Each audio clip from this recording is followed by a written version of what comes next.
a custom group of people you're controlling who your ad shows to instead of sending it out to everybody. If you tuned it right, you could actually just end up with really polished leads. The way that you get more bang for your dollars by only paying for exposure from people that you've done an initial filter on is going to make your marketing more efficient. What's an offer you could make them they couldn't refuse if they were to jump on a phone call with you? This is The Leads Are Shit. Welcome to a podcast from Real Estate Magazine, which Andrew Foliato here happens to own. He is also the founder of Just Sell Homes, a real estate marketing company that allows agents to just sell homes. My name Taylor. My name is Taylor, and I'm some schmuck from Edmonton. I'm a realtor, a team leader in Edmonton, Alberta, and I'm always pretty dedicated to both working like in the industry as an industry member, but also talking to a ton of agents about not just best practices, but like the real elite side of real estate. And I know there's been so many times where I've felt like my marketing isn't aligned with my sales process or it took a long time to recognize that. So over the last little while, we've been working through a few of the things it takes to get set up. Like I just finished working on a website that you can see if you go to hackandco.com. It's something I created myself to make something that's like I think most people could easily achieve what I did using ChatGPT and Squarespace. And now we were kind of moving into other parts of this. Is there anything I'm missing there, Andrew? I think you got pretty much everything. Also, the new site's looking good. I just pulled it up on the side screen over here. Did a good job. Excellent. Thanks so Um, much. I won't crap on it today. It's good. Um, and then I don't know if you can today, but Taylor and I have been talking. One thing we're gonna do for people who come live is like stick around. We're gonna turn the recording off at the regular time, but then for those who want to stick around, we might stick around, take some questions, shoot the shit a little bit extra So after, but might that not for be today. me is a challenge today. So Andrew's going to Yeah. stick around today. Taylor is working on a challenge. My challenge is email deliverability. Ooh. And I was sending out an email. I'm working with SendGrid as as a sending platform, and my Yep. links are not working. And there's some other things that are going on there.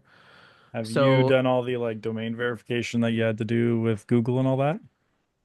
I believe I did, but if you B miss a step or DKIM, screw anything SPF. up, it can come unwound here. Yeah. And what Andrew's talking about is all of your email goes through your website. So if you change your website, you change how the world sees your email. And where they ask for your papers, like getting pulled over for a driver's license and a registration, is these settings. They're in the DNS and name records, and it shows the recipient that you are a verified by Google or whatever the host name is. Is that Yeah. a right summary?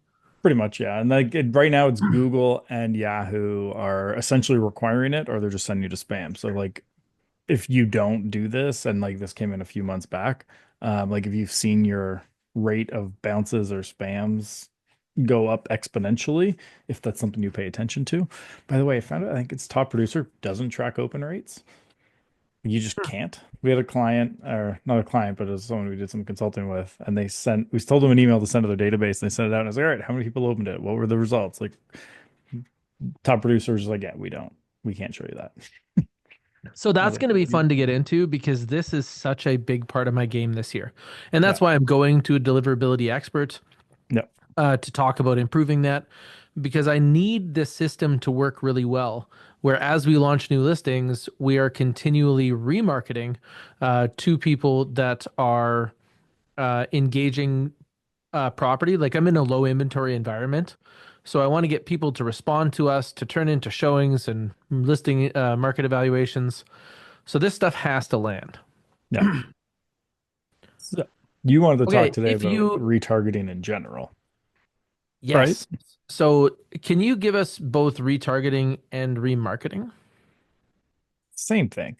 Um, it's all fingers or thumbs, all or all A thumbs or wink fingers and a type of, nod yeah. is as good as one as good as another to a blind man. And I will give credit here on another one to Addo at Agent Locator. If you remember this years ago, he called remarketing tag marketing.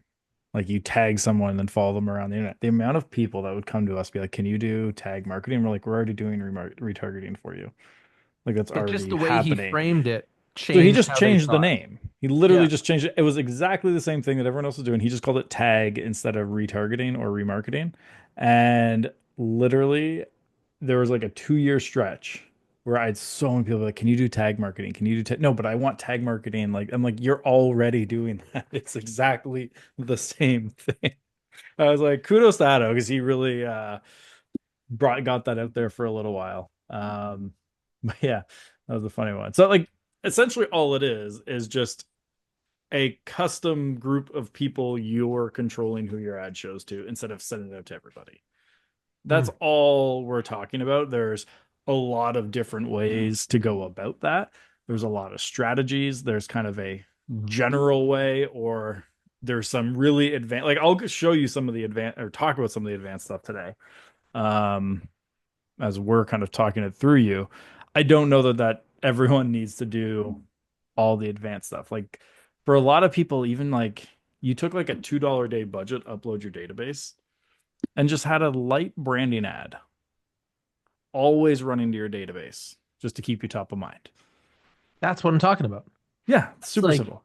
this is so these are the things that you want to kind of accentuate the experience that you're Yeah, already delivering.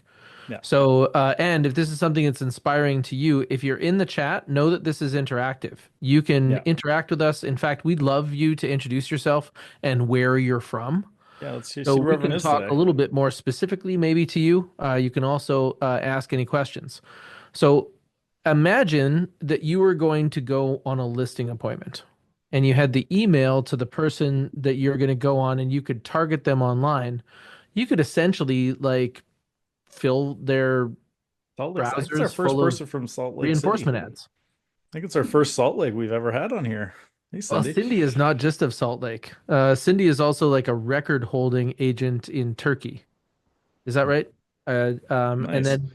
then we got tons of people in here Yep. that Jennifer from are Muskoka is my back. buddies from Clubhouse. So shout out Clubhouse. I know Yeah. that people think it's dead, and it's okay if you do because we're there and we don't need anybody else.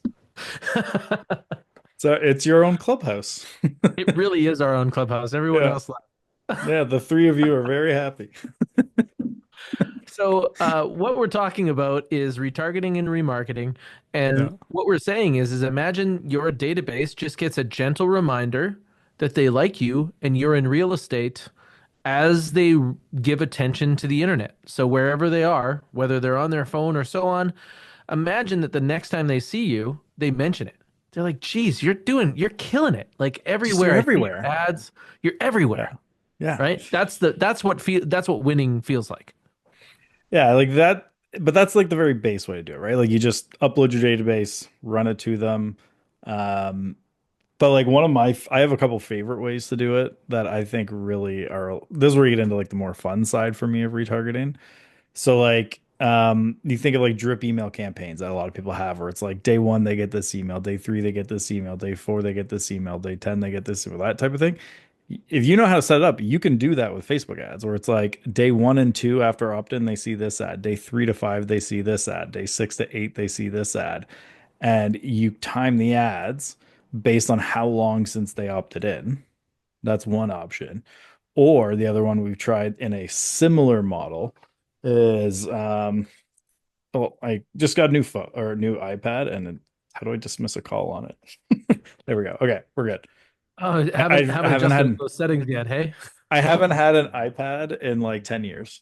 But it's my new presentation tool, so I have it now on my desk. Like literally it And came 2 hours ago. And I got the pencil and and everything. this is a cool tool. Yeah, no, I'll show it to you in a bit. But so like there's the one option of like, you can do day 1 to 3, this ad, day 4 to 6, this ad, that type of thing. And that can go pretty far too. But then there's also like they opt in, you show them this video. If they watch a certain percent, then they unlock the next video. And then if they watch a certain percent of that, it starts showing them the next one. You can actually almost control their journey of the content they see, optimized by who's engaging with the most content. Okay, so for those people that are wondering why the heck you would ever go to this pain length, it's actually quality of lead, which is Yeah. where a lot of people are not focused. There aren't companies out there that talk a little about quality of lead because they can't. And what I mean by that is that they don't have these like advanced filter setups so Yep. that by the time somebody actually moves through the maze that you've set up, you will actually end up with a very polished lead, someone Yeah. who is showing intention due to their online activity. So, for example, like there's four different buyer types that are regularly out there, and let's say that you were going after somebody who's analytical. Well, analytical people tend to be planners. So, if you wanted to list their house in the spring, the likelihood is that you would want to be starting this type of marketing last year. Like maybe Yeah. coming through the spring, talking to them about if you're going to sell next year, what's the best improvements that you can make, and some other almost like you're making a playlist on Apple Music just for them, right? Yeah. And then you tune this so that it filters people. Like if they don't follow your journey enough, they don't progress, and it would boil it down to, in many cases, no one. Yeah. But if you tuned it right, you could actually just end up with really polished leads. Yeah, and you can really even target like there's other types like seller appeasement ads. I love these ones. Like we've all at one point had a client who at some point is like, "What the hell are you doing to market my house?" Like basically calling you out like, "I don't feel you're doing enough." And where I got this idea one time is I heard this advertising story where this CEO wanted billboards all over LA, but he only actually gave them a budget for like four. So, but he's like, "No, no, no. They have to be everywhere." So they did something really clever. They bought the four on his drive to work. And when he came in, he's like, "You guys are amazing. Perfect. Love what you guys did. I see them all over the place." But those are the only four they bought were the ones on his way to work. And I was Oh, like, wow. there is a really easy way to do this Facebook ads. So it used to be even easier before kind of the privacy rules with Facebook jumped up a bit because you used to be able to target, if you knew how, one person with an ad. That story You really has an Emperor's New Clothes vibe, Yeah. So, but right? how I do it now with some clients, if they want, because they know the seller's going to be like that, is they upload the listing video and then they Mhm. send the link to the Facebook post of the video to the client and say, "Hey, we just uploaded this. Give it a watch through. Love to hear your feedback." Then you know they're going to watch the whole video. We set a retargeting audience for anyone who's watched 75% or more of the video. Which is And basically going to be the client. yeah, and then yeah, certainly a few more interested people to just keep seeing that video again. Hmm. Like, basically, it's a separate budget at like $2 a day that just keeps going back to them to so that every time they log on to social, they're just going to keep seeing their house. Yep. That's a seller appeasement. Now you can do similar things with like if you have a list because it used to be with listing appointments. What some of our clients would do is they just drop a pin on the house and narrow it down to basically just the house because you could do that. Harder to do now with housing category, not impossible. Um, but we'll essentially target the listing presentation for the 3 to 5 days leading up to it if you have that type of time. And we'd hit them with testimonials. And now the way that we do that, similar, is we send them a video from social to prep for it. And then say, okay, anyone who watched that prep video, we're gonna push it out. We're gonna start hitting them with testimonials and stuff too. So it's like we're working on, and it's not gonna be perfect because they're not necessarily always gonna go watch it, but we're working on controlling where they are because what's kind of been the trend the last 5 years, and there are certainly some ways around it. They're working around it. It's always that cat and mouse game of I don't necessarily want you to be able like basically what Apple, as an example, is saying is I don't want you to be able to target people based on all the activity they do off your platform if we're talking about Facebook. So they're making it harder and harder to track that. But if someone's logged into a Facebook account, Facebook knows every single keystroke because you're logged into it. Like they know everything you're doing when you're logged into your account. So if we can build a retargeting based on that, it's always going to be accurate. But if it's on your website, it might only be 60% accurate, 70% accurate. So we're looking at leveraging retargeting, and more we're going towards on platform retargeting. So now that we understand the concept, let's talk about layers of the game. So I think Yeah. that with any marketing, the first question is who do you want to talk to? Yep. And I think with established realtors, who they want to talk to is they want to stay top of mind to people that would be most likely to refer them. Like when Yep. you're talking about your database, it's a higher probability play that to get referrals than it is to get repeat clients because people know like 150 people per person that they kind of draw from that could be a referral to you. Yep. So when we're talking about how do we kind of turn our lights on, where would you start and what platform? So I'm mostly right now, I mean, I'm not against Google display ads, but like you gotta understand it's purely a brand awareness play. So retargeting with Google is pretty much just brand awareness, which is good. But set up a couple banners, let it run. I do most of my retargeting on Facebook and Instagram. That's where I have the most flexibility, the most. I mean, I say it's fun. Not everyone thinks it's fun, but I'm a geek about it. But that's where we get really creative too with the ability to retarget and control the messaging better and the actions that they're going to take. So there's kind of different stages. Like obviously with your database, that's the first thing. Upload it in, and through Zapier, other things. Once it's uploaded, you can also just have it automatically add new people, and you're going to keep them kind of top of mind. Now, how I like to do it with the database retargeting is your organic content, like the best performing organic content that you have. Just make sure they see more of that, right? So, like, I'll give you an Okay, so example. you When I would use, use um so just to recap before you accelerate, yeah, if you were going to start anywhere, so if you didn't have any of this set up, starting here would be really valuable, and that would be Instagram and Facebook. And then the idea would be to start to make a process loop. So yeah, you have to create content, see how that content's doing, and then take the best of it and monetize that through remarketing. Am I hearing you right? yep. And Hmm. sometimes it's not always like if it's a piece of content you thought would do well and it didn't, send it out to your database because they're then going to be the most likely one to engage. And sometimes it can give it that boost to now get it more organic views. Because one of the things they're looking at is are people seeing it? Are they engaging with it? And so if we can make sure it gets in front of people that are most likely to engage with your post, it can also then help pinpoint. So sometimes as simple as like throwing $10 around an organic post to your audience can just give it that little nudge past that initial algorithm issue. Okay, Um, so then we're going to start to like weigh out, measure, and manage. yeah, So in the beginning, you want to measure. So you want to make these videos, see what's doing well, take the ones that are doing well, and then spend your money on that. That's like a low risk way to make it happen to yeah, begin with. Now, once your audience is starting to cook and they're predictable, so maybe you run out 5 or 10 reels, then you can kind of see what normal hits are for you and get yeah, like a normal that's above zero or just a couple. Then you could start to say, oh, okay, I get my people. I'm actually not just assuming that I know what they want to see. They're showing me what they want to see.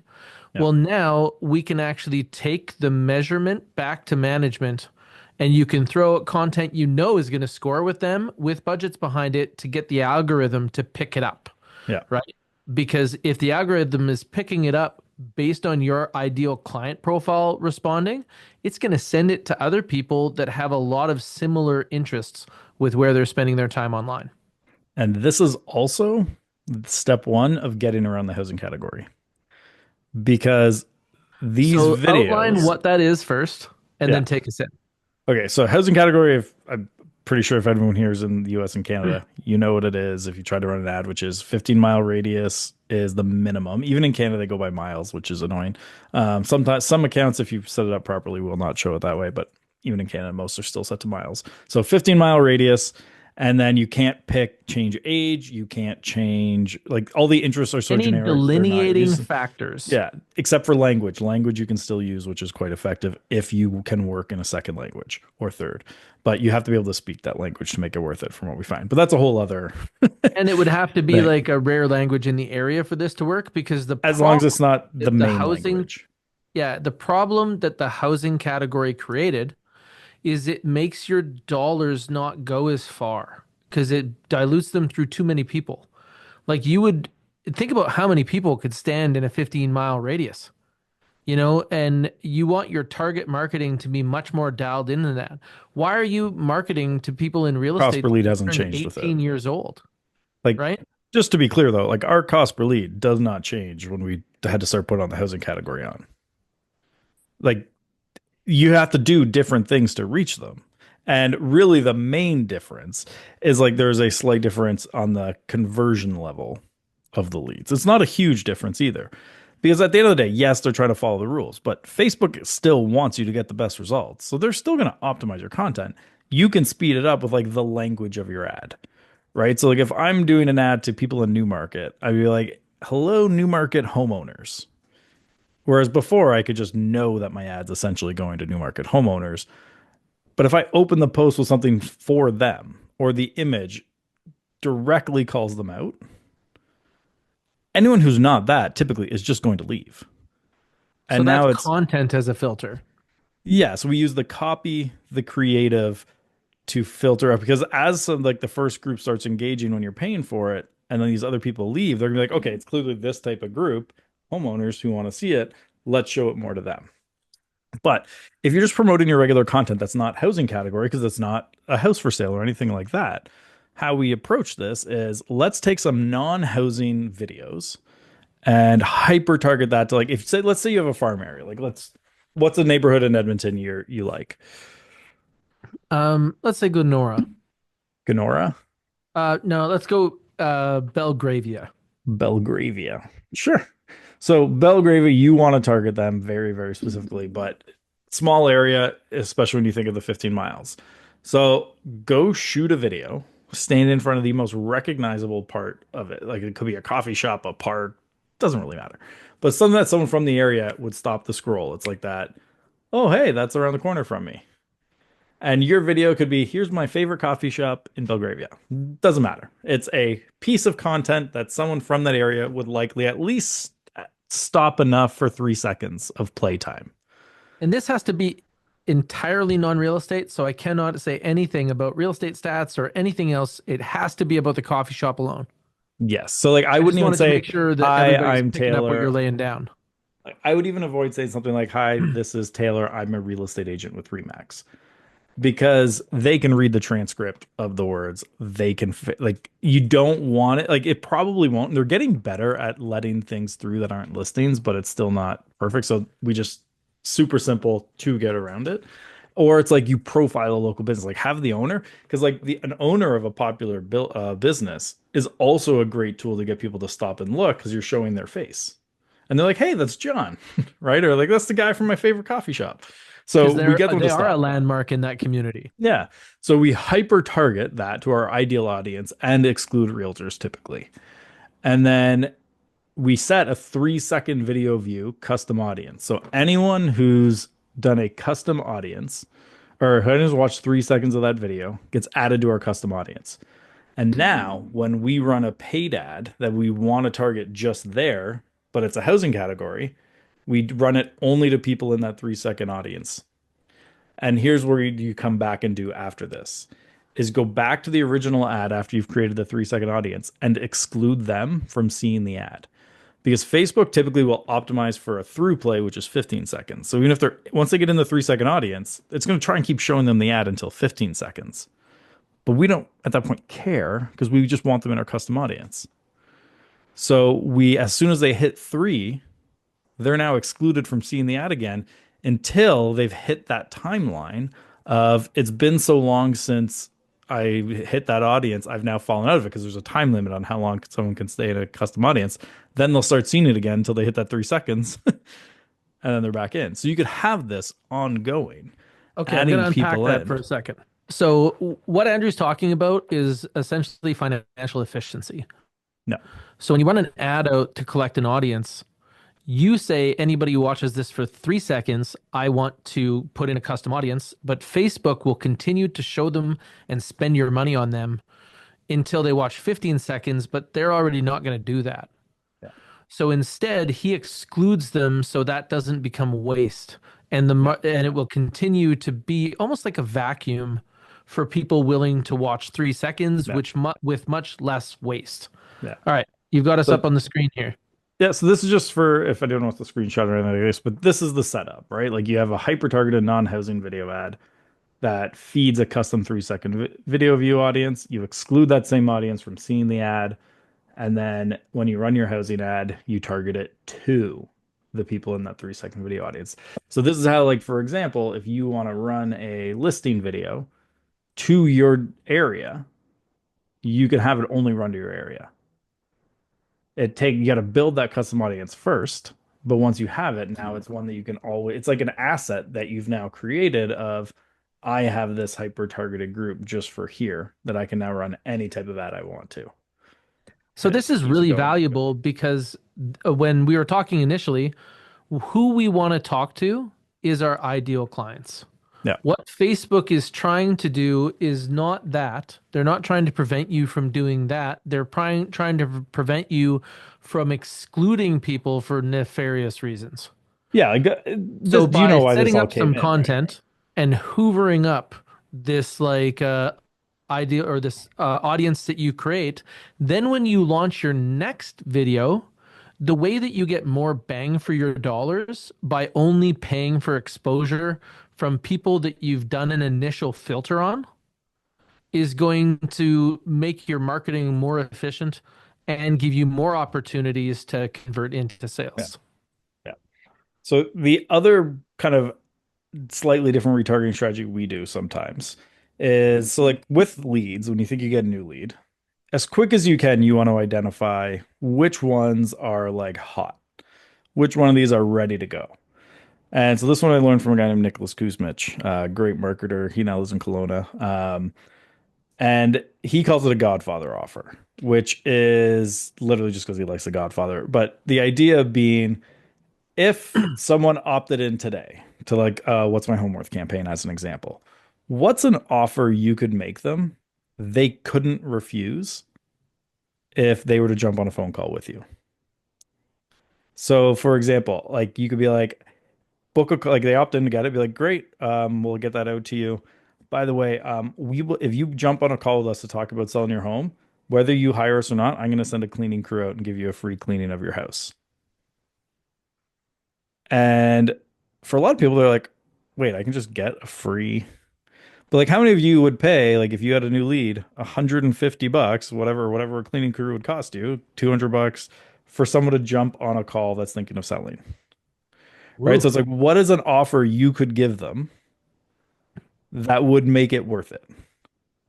And some clients we've tried this with as simple as saying HD photos. We'll give you HD photos of your home. If you just say photos, it doesn't matter. But if you add the little letters HD, you get a little bit of an uptake. But you have to give them something. Um, but it's the idea of like, what is this offer I can make them that will make them want to pick up the phone? And so you list it all out, and then you just be like, and on the ad side, so like at the thank you page, as soon as they opt in, you show them the Godfather offer. And then for the next 3 days, they are aggressively retargeted. Does it So have to be the Godfather or could it be the Dogfather? you can name it whatever you want because you're not going to call it the Godfather. Actually, I drank out of a Dogfather mug this morning. It was Can sitting you, on our is desk. that sound coming through to you all right? Did you hear that at Is all? your now is your dog snoring? No, it was a Oh, song. I'm using my new Roadcaster, but I'm not oh sure I have it set up right. no, I couldn't hear anything. Oh, I Um, gotta have that. All right. yeah, I'll but have yeah. that for So next time. Godfather offer is just like what if someone opted in today, whether it's a buyer or seller, just what's that offer? Right? Like an easy one, like if you're in Ontario or other places where they have this, if you like a home warranty. Like if it's a buyer, be like, if you book a call with our team about buying to talk about your buying plans, we will give you a 12-month warranty on whichever home you buy. Hmm. That is an easy thing. And like home warranties, you don't pay until you have a firm transaction anyway. So you can offer it to everybody. And it's a really easy way to get them through the door. Same one like the seller would be like, if you book a call with us, we will offer anyone who buys your home a 12-month warranty, which will, and then if you have the numbers, you'd be like, homes that offer warranty sell for 1.3% more, Hmm. right? Like you can give them something that is, I will pay for this if you get on a call with me to talk about your plans today. And now they're like, yeah, I'll take that phone call. Because really what you're trying to do is it's a sales thing. Like you want to get rid of that fear of jumping on with a salesperson by offering them enough to like make it worth it. And that's one of the ways, but you can overcome that initial trepidation of being on with a salesperson is you're just sweetening the pot. And then for the next 3 days, basically every ad they see online is going to be your Godfather offer. And then it disappears. So we only do it for 3 days because if you make that go too long, they get super annoyed. But it gives you that initial, is this person super serious and ready to go? Okay, I'm loving what you're saying. So, compliance alert, you're going to have to talk to your brokerage about incentives and inducements as you kind of roll this out. Yeah. And then the idea is look how valuable these calls are. You know, like if you take a look at the commission of the house and how many listing appointments you have to go on before you get a listing, which is your conversion rate, you could actually like say, "Oh man, every time I get a listing appointment, that's like worth 1/4 of a listing commission to me." You Yeah. know, that this is really important. So if it's that important, what can I do to like emphasize or boost on this? So these are the things that are possible when you set this stuff up. The idea would be is that you layer it over time and also sometimes with help. So some of these moves are pretty advanced. And I'm not sure that my time is best for fit like or best spent tweaking all of these things, Yeah. but in most businesses you should be able to lay out the kind of basic bitches of it. So can you Yeah. talk us through what before we get into doing like advanced 3-second Yeah. retargeting videos and everything else Yeah. like that, where would you begin? Would it be like download your CSV of your client profile, load that Yeah. into retargeting for Facebook and Instagram? Yeah. I'm going to play with my new toy and then we'll just, because I want to. And I'll walk you through some of the options. So Hey, I'm if you're literally ever doing this looking, because I'm trying this now. You let me know how it goes. okay, Can you see my screen now? it's coming up. It's Sweet. working on it. It's So, very, yeah, it's a big whiteboard. We got a whiteboard yeah. going here. Yeah. Super So for fancy. those of you that are not going to video, I'm gonna try to commentate you through this a Yeah. bit. So let's say this is your CSV file. Okay. You literally upload that to Facebook and now you just start picking what ads they see. Okay, so CSV is the PDF of databases. It's Yeah. like the common form that is used. Export And from your then, database. yeah, you export that. And where are you moving these to? So basically, all I'm doing is I'm putting them into Facebook, and they have these called custom audiences. So you made two different custom audiences there? So this is just me saying I can run different ads to it, but you can run as many. Like if you have your Okay, so database those other boxes segmented, are ads. So the yeah. idea So would be your CSV becomes your custom audience, and then you choose what to deploy to them. yeah.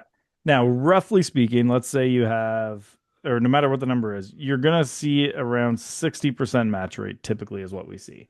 So if you upload 1,000 people, about 600 you should expect to match. They won't tell you that number anymore. This is from experience back when they did tell you the number. If you're uploading an agent database, it's closer to 40% because agents, you have their professional email and they probably sign up for Facebook with their personal. But so 60% of the people you uploaded. And if you have your database segmented, you can upload segments. So if you had an investor database, you could upload that and then run investment ads to them. Families, you could export and then run family based ads to them and do it based on the segments you have. But you have to have your database segmented with enough volume to make that worth it. Now, what most people do if like you're running ads is like this is the most traditional. Let's say you just have like your regular cold audience ad. This is a list of homes campaign. Let's say it's that. The most common way to do this, it comes over here to a lead form. And then lead form has the thank you page. Pretty straightforward there, right? So, what I would do is if someone doesn't opt in, so they click on the ad, they go to the lead form, they open it, they don't submit it. Anyone who opens but doesn't submit, I'm going to add to a custom audience. I'm just going to show them the ad again. Because a lot of the time, it might be as simple as I got a phone call or my boss walked in, or I flushed the toilet, but for whatever reason, I got off my phone and I didn't finish the opt in. So we're just out of the base, we're just going to try with, let's just bring them back to the ad again and see if they'll opt in again. And this you can do for like the minimum budget, which sometimes changes depending on area, but might be like $1.50 a day. Keep this one really inexpensive. Then every lead who does submit, they're going to see the thank you page. So from there, this is now where if you have a Godfather offer or a double dip offer. So a double dip offer is basically the same idea as the Godfather offer, which is, but instead of saying like, book this call with me and here's why you should do that right now, it's just here's something else to identify your situation. So like if they're opting in on a list of homes, I'm going to offer them on the double dip a free home eval just to try and find out if they're sellers too. So Hmm. it's less aggressive than the Godfather offer. Um, and you would get more people opting in on that. But let's say it's double dip is what we want them to do for now instead of the Godfather, hypothetically. That's an easier one for most people to put out there. And Godfather, I find, stresses people out if they haven't thought about it before. Like, what could I do to make it worth it? So they go to the thank you page. Do they actually take you up on the double dip offer? So if they don't, I am now going to run an ad to the double dip offer. Because just because they didn't take it in at that time doesn't mean they won't another time. Or if they don't take that one, I might also just do another ad. Try different messaging. Maybe all it takes is different wording to get them this time. But I'll take people who opted in, and then I always, when we get new leads, testimonial content. Again, super simple. I just want them for a little while, no matter what, to be seeing a bunch of people talking about how great I am. Now, testimonial content doesn't necessarily mean like I'm just screenshotting Google reviews. It could be like literally a listing ad. You could make an argument is testimonial content because it's showing people chose to work with you. And so you can mix it up. But basically, what you're trying to show them is I'm a realtor who's out there and working and doing a good job. I call that evidence of realtoring. Yeah, same idea. So anytime you can show yourself realtoring, all you got to do Yeah, is keep reminding your audience that they like you and you're in yeah, real estate. It doesn't need to be, are you planning to buy or sell your house in the next 90 days like the old world of sales was? It can be a little bit more dynamic. So to overview what Andrew is saying is it really starts with creating that custom audience. So yeah, going to create a custom audience is like your base camp. yeah, And then from there, we've got to figure out what we're going to say because now we know who we're going to talk to. yeah, So if we're talking to people that have worked with you in the past, a lot of them are homeowners. So thinking about those ads that would go to homeowners, like what's your property worth in this market, or do you have more do you have bathrooms that you clean more than you use? To maybe call out downsizers. Like if you know your people, you may know a little bit how to talk to them. But if you don't have anything to say, just keep showing evidence of you realtoring because then when they see you, oh, I see you all the time, right? and if you have a really good segmented database, you then understand their pain points and frustrations better, right? Of like if you the more niched you are. So like if I'm working with downsizers and I have a big group of them, I know what's for like, and the best way to do this is go interview people who have recently downsized. Be like, what was the thing that finally pushed you over? That made you go, oh yeah, no, I need a smaller house. And then once you get in their own words, you just take their own words and run an ad with their words to the CSV file of that same group. So like if they were hypothetically saying, yeah, my kids like they came home after university, they left, and the house just it felt too like eerily quiet. And then like I went outside and like I realized I had to like clean the pool that no one's used in 6 months because the kids don't live here anymore. Then okay, okay, great. Tired of cleaning a pool because no one used it anymore now that everyone's moved out. Click here to look at homes that don't have a pool. So you're just Lower like right maintenance on to homes. their vibe. And Yeah, almost all of marketing is based on this. It's kind yeah, of like the idea where hunters would use like a deer call or a duck yeah. call is you want to hear how they speak and then you want to show them that you fit that. So when you're talking to those people, think about your past clients and what they said, like when they had too many kids for the number of bedrooms. Yeah. and now they were starting to feel like the house was overflowing or like it, they just were cramped in there. That's the type of language they use. So calling to them with this is kind of a key element. But breaking this strategy down, you can stop at base camp. So you can Yeah. make a few remarketing ads that go on a very reasonable budget. Andrew was talking about like with some budgets you can start as little as a few dollars a day. What would you recommend if you were going to stop at base camp until you're ready to progress? What would you be running to a database, let's say per 100? So this is where it gets a little complicated on the per hundred side of it, context of the ad, how long you want it to run, but also just like it says just 100. Sometimes you might not have enough matches for Facebook. Like Facebook now, like it used to be they wanted 20 people in the audience, then it was 100, then they went up to 1,000, then they went back down to 100, and I don't actually know where they are anymore. But typically So somewhere speaking, between 100 and 1,000 based on what we've they known want in before. the audience. Yeah. Okay. Um, typically I would like we've never had bad luck doing like just 200 because like you say the number's 100, it's 100 matches is really Okay. what they So that want. would be 60% of your database. So you want to probably just to be safe, throw 200 up.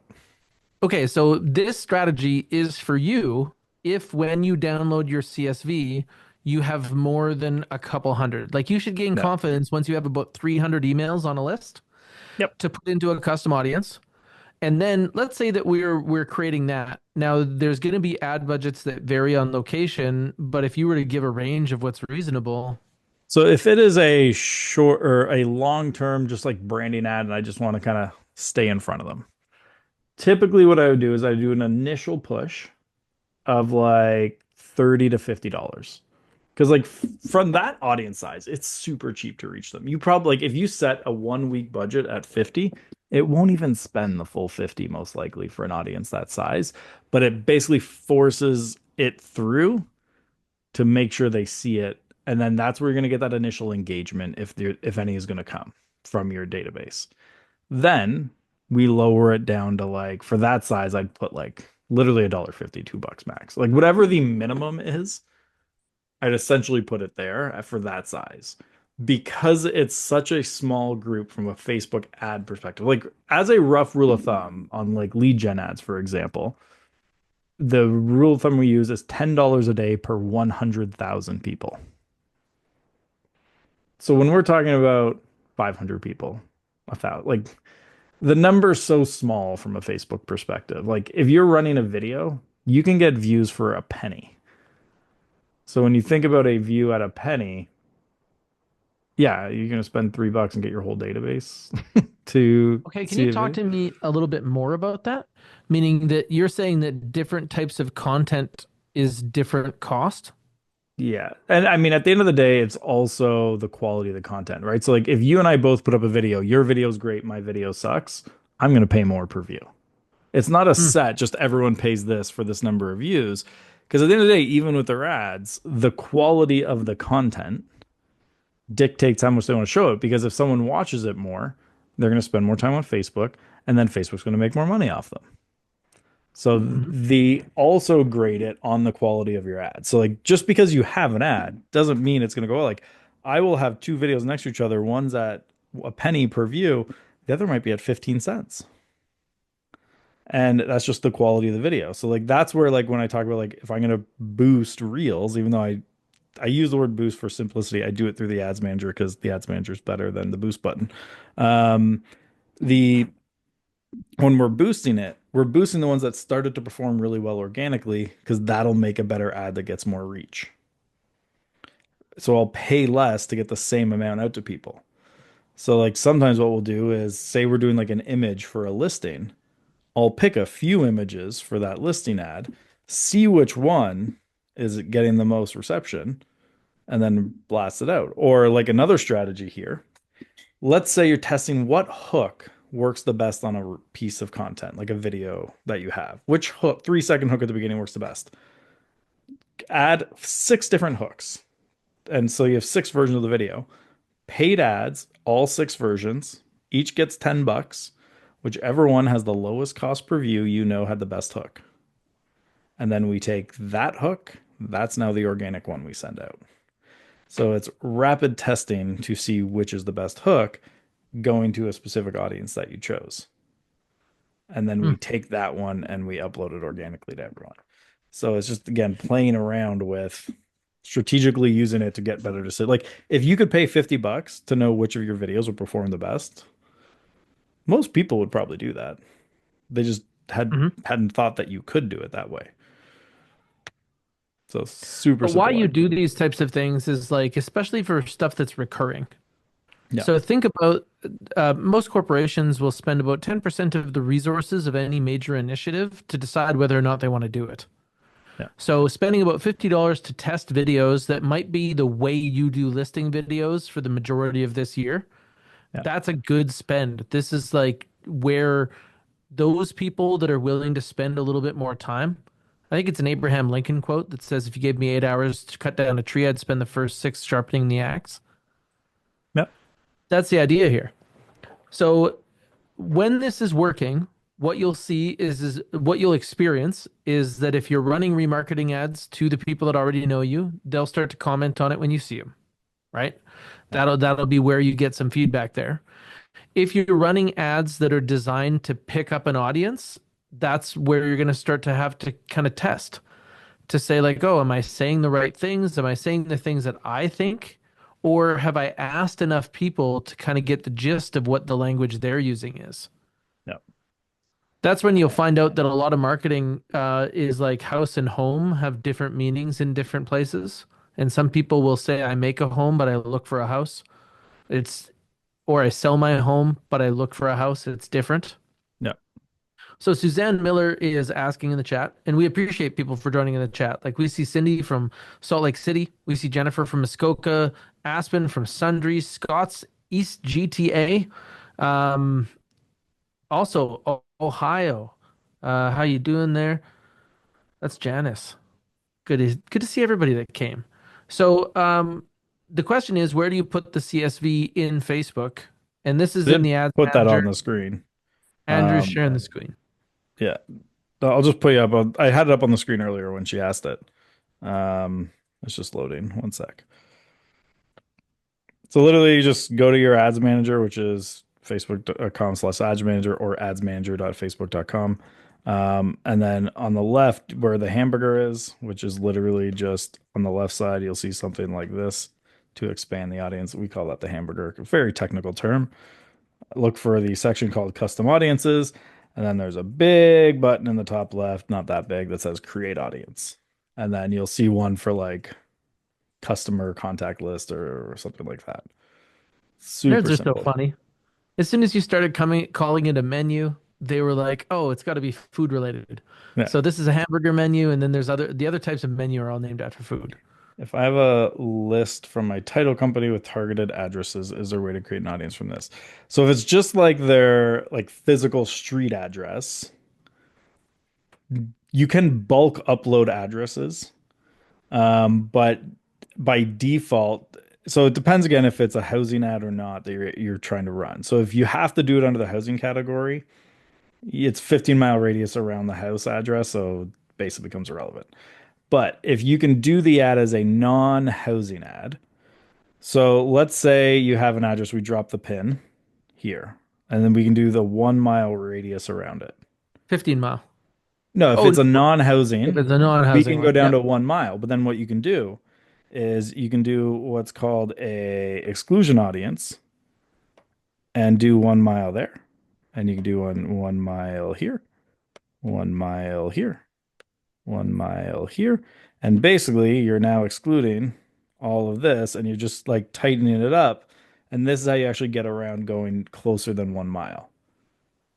So that And would be the way you do it if you were to do it geographically. yeah, And then another way to do it would be to run the same strategy that Andrew was running earlier by yeah, using that list, running a non-real estate specific video ad, and then making an audience out of everybody who watches more yeah. than 3 seconds and going to I, town from there. if it's just their like physical address, it's still like there's no perfect way. Typically because again, it's also how dense the area is you're in, right? Like if you're in a suburb, 1 mile might be easier, whereas not ton, but it's like you're in Manhattan, right? Like 1 mile radius could be a million people. If it's 1,000 people, 5,000 people, you're probably close enough already to be able to just target them just by dropping a 1 mile pin. Um, so that's where like context really changes, audience size starts getting into it. Like when I go speak at conferences, I'm not retargeting people there. I'm just targeting just the conference building with an ad. So anyone who steps foot in that building, I'm doing it. They think it's retargeting because it's such like a specific ad, but it's not. It's just I'm targeting the building. It's like we had a client who did military relocation. We just dropped a pin on the bases. So anyone who stepped foot on a base would start seeing the ad.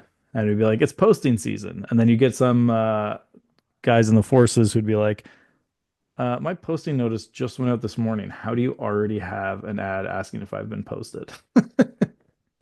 And I was like, that's basically we know the time when posting season happens, so we targeted the ad to the base. Um, So in but my area, I have a university, and yeah, university tours happen at a certain time of year. So yeah, during tour season is where parents may think that they want to buy a property in the area for their kids to live in while they go to school. So that yeah. might be something I could use in a different way. And that I would do like because I've tested this before and it worked for Western University. That's where we tested it. And during like tours and that type of time, we just ran ads. And then during the end of the year, when people are packing up at the end of first year and moving out, we'd run an ad and be like, why don't you just buy your kid a house? They can rent it out to their buddies and live rent free. Like have the rooms that are rented out cover the cost of your mortgage.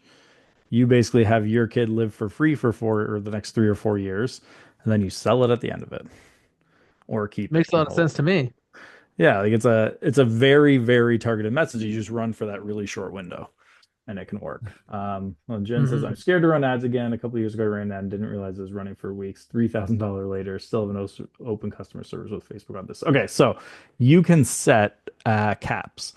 So you can go into the ads manager in the back end before you run ads and literally say like shut off all ads if spending like goes past X dollar.